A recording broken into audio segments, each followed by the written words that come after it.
Hello. So today I have a fantastic demo for the natural language processing prototype that I've created for your small software development consultancy firm. So what I'm going to illustrate here is how I've used TensorFlow, which is technology that we can use to develop AI models, and what's been created, and at a higher level talk about what this can do for your business, how customers can use this, what the benefit of this is to the real world. And I'm also going to talk a bit about what it does, but hopefully it'll be easy to understand. And I'm also going to talk about the results, the benefits, the limitations, and how this can be applied and how this can be moved on, because this is a prototype. So obviously it's not got all the shiny bells and whistles that we'd love it to, but what this can do is this sets you down a really strong path where you've got a good example and you can start understanding how you can apply these AI models, how you can hop on this train so that you can get your clients moving towards this fast and rapidly developing technology, because AI is the future. So what this is a fake news detection system. So it uses deep learning and natural language processing. So what that means is that it's taking in the words that we give it and it's trying to understand, it's trying to put sentences together so it can understand stuff. Just to set the scene, I'm going to talk a bit about why this is beneficial and what this does. So misinformation is a major issue at the minute. With so much content being shared on social media, news platforms, it's harder to tell what's real and what isn't. Studies have shown that the vast majority of people have encountered misleading or false information online. 94% of UK adults interviewed had encountered misinformation online in a study that I got cited in my report. It's becoming harder and harder to tell what's real and what isn't. So this presents a really concerning issue for us. You know, if people can no longer trust what's in front of them, what information is true, this can then have such a wide impact. When people start distrusting the media, it can influence public opinion. It can affect important decisions. You know, it can affect politics. It can affect. It has such far-reaching events, and it's so important for people to understand the world they live in. And it shouldn't be difficult. And that's the issue. AI has prevented people from having easy access to information. We live in an information age where at a tap of a button I can have access to any article I want, any concept. I can learn so much. But we are limited by the amount of content and the limited time people have. You know, people do not have time to look for 6 or 7 sources to back up, to know whether something they're reading is true. And particularly when it's these headlines that are being flashed up. You know, there's news on TikTok and Instagram and these short form platforms where people won't question things that are put in front of them. And not just that, there's a lot of issues around traditional media. You know, there's perceived bias where certain outlets will lean a certain way or they'll frame stories to fit narratives. Even though the reporting can be correct, the tone or the story or the emphasis can give this idea of agenda-driven coverage. You know, there's often high-profile mistakes where they need to make retractions, and that just, sadly, people do not come back from that. People do not start to trust the media, and it's really concerning. So we need to provide a solution so that people can feel safe and happy that when they read something, they have a good idea of whether it's true. Not just that, like the blurring of news and opinion. And this is typically what fake news tends to look like. Often it's just opinions that have a few facts scattered in, and it can be really hard to tell what's going on. So what is the goal of this? This is to take a news article and you'll put it in and it will output a prediction, whether it's real or fake, along with a confidence score. Rather than checking facts directly, it learns from examples, studies patterns of speech, of tone, of writing styles within fake and real news articles, and then it uses those patterns to make predictions on new unseen content. Now this is a prototype. This can be taken further. I will speak about this later on. So the core idea, it's imagine that you found a person. You wanted to train them to spot fake news. I've shown them thousands and thousands of real and fake news articles, and over time they're going to start to understand patterns, tone and wording and structure, style. This AI model works in that way. It doesn't understand the article like a human does. It doesn't fact check the information, but it learns patterns from data, and it might be certain phrases that it can pick up. But this is a really good start. So I'll explain how it works. So first we start with the data set. So we've got this thing from a place called Kaggle. And then what it has is it loads this data. It's got this fake and this real news article. And then what we do is we clean the data here. When you see a news article, I'm just going to pull one up as an example. I've got this one here. So this is on climate change by BBC News, a few years old. There's a lot of stuff in here, a lot of stuff. So it needs to clean it up so it can read the text. So it goes through here, gets the title and the content, and then it labels them. So this is so that it can train. An AI model, you tell it what's real and what is real and what's fake. It picks up on those patterns, and then it can start to detect without you telling. So then, computers don't directly understand words we give them. They don't speak like you or I. So what we do is we convert it into these magical little numbers. Now this can be kind of complex to understand. So this is a process called vectorization. So what it does is it plots these words. So like, let's have a look down this article. So CO2. We've also got, what other words have we got that's similar? Oh, I might pick a poor one. Oh no. We've got fossil fuels, oil. It mentions oil somewhere here.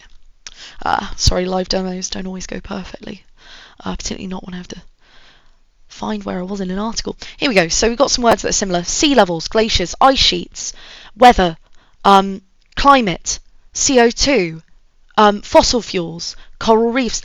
These are words that can be related to each other. Ocean, water, ice, things like this. These will all be next to each other. So what it will do is it represents these common words as a sequence of numbers, and then we can look at patterns in these numbers. Now this can be kind of tricky to understand, but essentially the AI needs to have these fancy words as numbers to understand.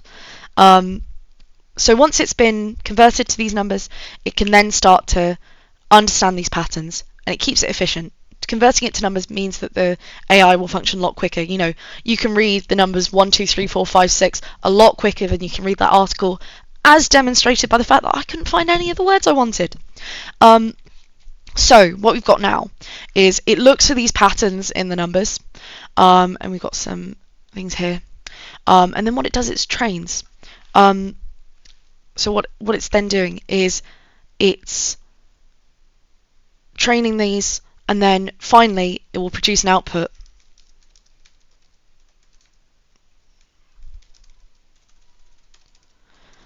It produces an output between 1 and 0.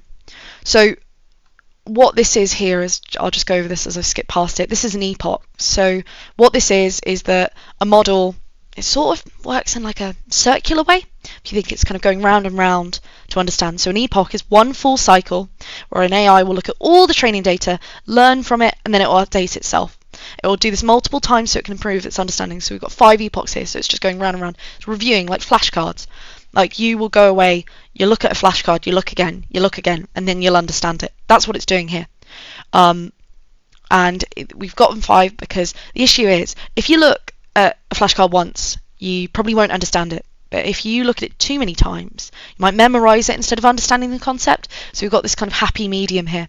And then what we've got is these lovely graphs which explain what the model does. So I'm going to explain what these do now. So what this means is that across these epochs, at the start, it was getting a lot wrong. And then as it goes along, it's getting them more and more accurate. So as you can see, this validation, which is when it's done it on the training data, it's happy. It's being accurate. So we can be confident that this is improving over time. And then what we've got here is we've got this validation accuracy. So how right is it? And we can see it's getting better over time. And as we can see by this graph, it's doing good. It is doing very good. So I've also got some other ones. But what I think I'll do before then is I've got a demo. So I've got these articles here. So this one is that the government has a secret weather control program. This is fake news. This is a fake article. And then I've got this idea that the UK is getting new measures to support renewable energy. So these, for the purpose of this example, this is fake and this is real. So what I'm going to do is I'm going to go down here, I'm going to go to the demo, and I'm going to enter this article. And look, it said the fake one's fake, as a 93% confidence. And so that's very good. And we're going to copy and paste the other one.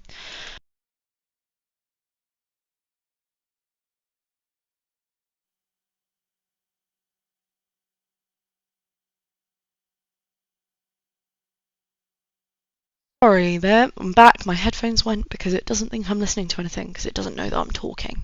But so what we can see here is this one, the real article thinks it's real. It's very confident. So we're feeling very good about this. The other thing is I've got some stats here. So what this means is that we've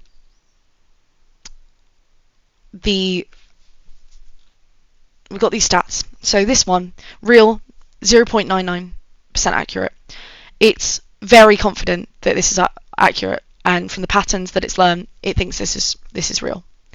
And then for the other one, it was, I forget, 96, and this suggests that it has characteristics commonly associated with fake news. And it may not be fake news, but it can give us a strong indication. And this is what people want. They just want an idea. They want an inkling. And this percentage, this probability that it gives you, it gives people this confidence. It may, and particularly it means that if someone gets, like a 60% accuracy on a news article, they can then go away and have a search. But if it's coming back, they can gauge, and it means people can understand the world around them a lot better.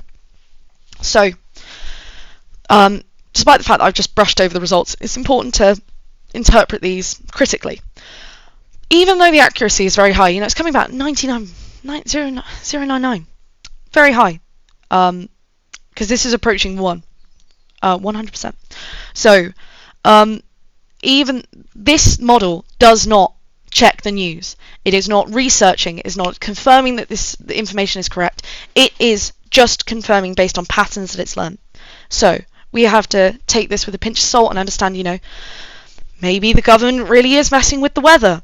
Let's hope not. So we then, now that we're aware of this, we are going to think about the benefits. So there's several benefits to this.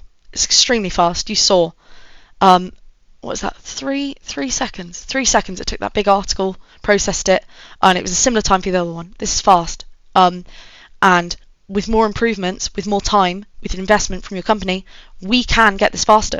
We can build this so that it's ingesting new information. It's researching, it's Googling, it's understanding what the landscape of the news is, and then it can fact check. So there are a lot of ways to build upon this. It's extremely fast, it's scalable, large volumes of text that it can take in such a short amount of time. Those articles take you a few minutes to read. Not just that, it's consistent. The results, you can see it's consistent. These stats mean it's consistent. The average, the precision, it's looking good. It's looking very good. And then, thirdly, it can be used as an early detection tool. Helps flag those early. Something that takes 2 seconds, that's the same time most users, their browsers will be loading. So, they can see. You can potentially have it so that it's an extension, and then in the corner it will say, pretend this is an extension. It will say, this is fake news. This is likely to be fake. And it can give users that confidence so that they can move forward. However, despite this, like I said, it does not fact-check information currently. It only looks at patterns in text. Particularly with the state of the world, it's pretty wacky at the minute. We can be fooled by well-written fake news, unusual but true articles. This is not faultless. It is imperfect, but we can improve upon that. Let's keep that in mind. The model is not very transparent. It doesn't explain why it made this decision, and we as humans, we can understand. I've read the article.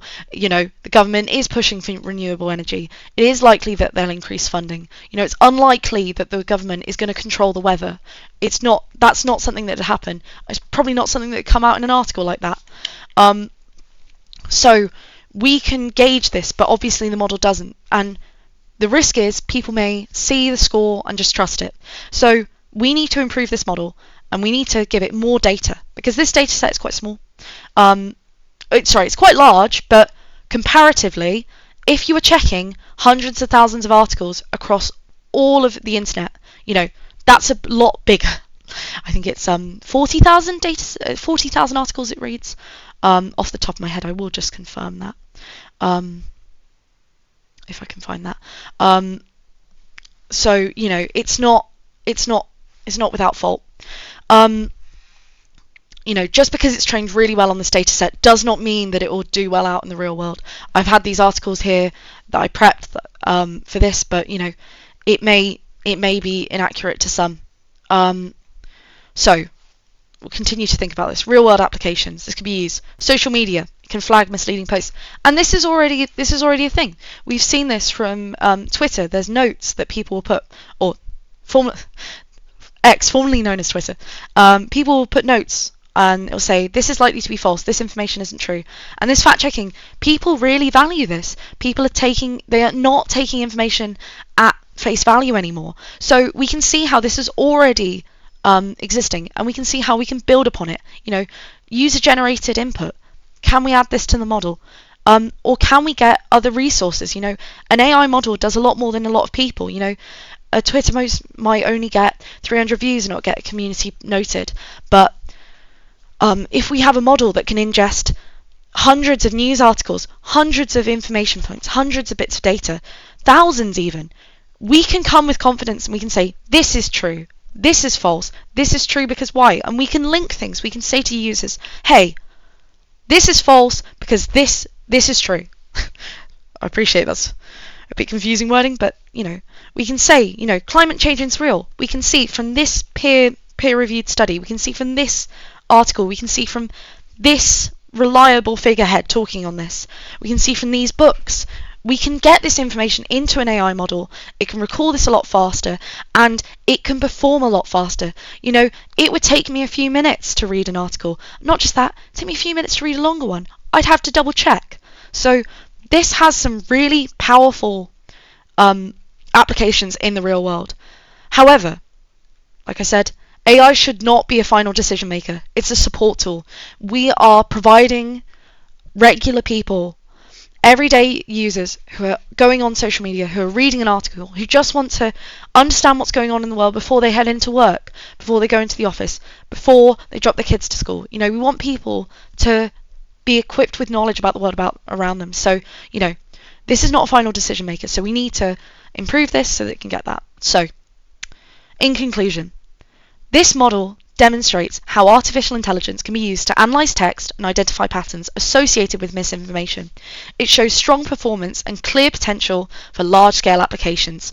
This is already being used in various ways throughout the world, like I gave the example, the case study of community notes on Twitter. Whilst this is an AI, we can clearly see how this can be improved, how this can be applied to existing solutions, and then however, we've highlighted the limitations: fact-checking, generalization. It's interpreting these based on speech patterns and probability. It is not reading this article to go, oh yeah, that's fake because I know that Santa's not real. It can be challenging. So, what does this do? Overall, this represents a useful step into addressing misinformation, and it should always be used with human oversight. However, we can clearly see how this has applications for users, how this has real-world benefits, how this can be used, how people can benefit this from day-to-day people, and not just that, clients. Clients want information. They want to understand what's going on in the world. They want to trust it. This has so many applications. So we can see how in very few lines of code, a model can take in an article and it can spit out a probability based on it. And with these improvements, with adding fact checking, with more data, with this processing, with creating a wrapper so that it can be a browser extension, this can be further improved. So this is the conclusion of this model. If you have any questions, please review the technical report I've attached in the submission. Thank you.